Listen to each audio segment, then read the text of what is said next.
आपण या ठिकाणी आलो आहे, खाण आपली मिळाली आहे। कोल संदर्भात जर पाहिलं, गॅसिफिकेशनचे प्रोजेक्ट्स काही ठिकाणी लागत आहेत, महाजनवाडी असेल किंवा इतर काही ज्या खाणी आहेत ज्या सुरू होऊ शकल्या नाही, मोठ्या प्रमाणामध्ये घरं होती, आनंदवन सारखा प्रोजेक्ट आहे तिथे पण काही ठिकाणी कोळसा आहे।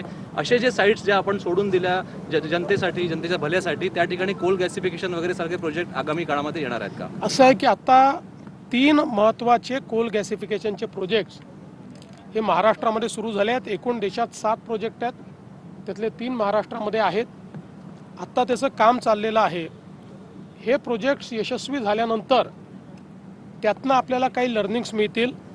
त्या लर्निंग्सच्या आधारावर इतर ठिकाणी जिथे आपल्याला कोळशाचे साठे वापरता आलेले नाहीत त्या ठिकाणी आपल्याला याच पद्धतीनं करता येईल का याची माहिती आपल्याला मिळेल आणि मग त्याचा उपयोग करण्यात येईल।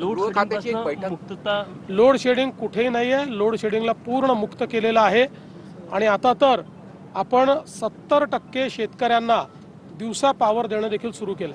देवेंद्रजी, गृह खात्याची एक बैठक झाली होती मराठा आरक्षण उपसमितीबाबत आणि त्याच्यात काही गुन्हे मागे घेण्यास स्पष्ट नकार देण्यात माहिती येते काय? अशी कुठलीही बैठक झालेली नाही, कुठलाही गुन्हा परत घेण्याकरता कुठलाही नकार दिलेला नाही। पहिल्या दिवशीपासून स्पष्ट आहे, ज्यामध्ये शासकीय संपत्तीचा लॉस झालेला आहे ते गुन्हे परत घेता येत नाही, हे स्पष्टपणे सुप्रीम कोर्टाचे निर्देश आहेत। त्याच्या व्यतिरिक्तचे सगळे गुन्हे आम्ही परत घेतात। किंबहुना मी मागच्या काळात अधिवेशनामध्ये आकडेवारी दिली आहे की किती गुन्हे परत घेतलेले आहेत।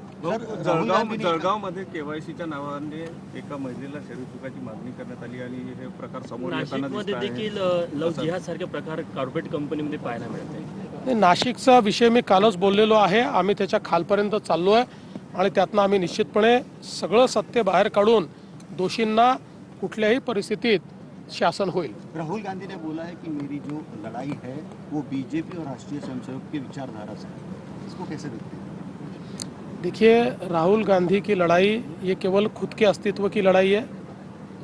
उनकी लड़ाई ये केवल लगातार जो उनको हार मिल रही है उसमें से अपने नेतृत्व को कैसे बचाए, और आज कांग्रेस पार्टी में अंदरूनी तरीके से बहुत बड़े पैमाने पर ये हमको जीत दिला नहीं सकते, इनको हटाया जाए, इस प्रकार का एक बहुत बड़ा माहौल तैयार हो रहा है।